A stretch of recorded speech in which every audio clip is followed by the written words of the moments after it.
আমি এখন আছি প্রত্যন্ত এক চরে। এই যে দেখতে পাচ্ছেন চারিদিকে শুধু সরিষা ফুলের গাছ। বিশাল একটা সরিষা ফুলের ক্ষেত, পুরোটাই সরিষা ক্ষেত। এই যে ফুলের থেকে এই যে সরিষা ফুল, এগুলার থেকে যে আবার ফল। এই যে দেখতে পাচ্ছেন সরিষা ফল, পুরোটাই সরিষা ক্ষেত। একবারে চরের ভিতরে আছি তো।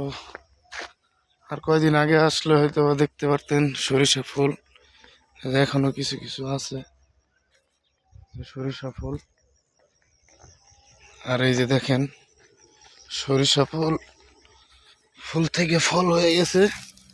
এই যে ফল, সেগুলো সবাই ঘরে নিয়ে যাব। আর যখন পুরোটা সরিষা ফুল ছিল, জায়গাটা অনেক সুন্দর ছিল।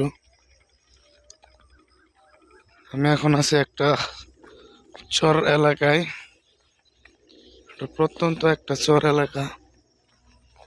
এই যে দেখেন চারিদিকে যেদিকেই তাকাই সরিষার ক্ষেত, সাথে আরো আছে মিষ্টি আলুর গাছ। মিষ্টি আলু যেটা গ্রামের মানুষ আমরা পছন্দ করে থাকি, মিষ্টি আলুর গাছও আপনাকে দেখাইব। সামনে মিষ্টি আলুর গাছ, এই যে সরিষা ফুল, সব সরিষার ক্ষেত। এই যে মিষ্টি আলু, মিষ্টি আলুর ক্ষেত। এই যে মিষ্টি আলু, এটা হচ্ছে মিষ্টি আলুর গাছ পুরাটা। এই যে মিষ্টি আলুর ক্ষেত, এটা নিচে মিষ্টি আলু। এই যে মিষ্টি আলু, পুরাটা হচ্ছে মিষ্টি আলুর ক্ষেত। এই যে পুরাটাই মিষ্টি আলুর ক্ষেত।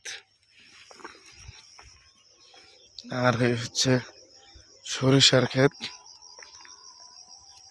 সরিষা বরাবরই পাইকে গেছে। এই যে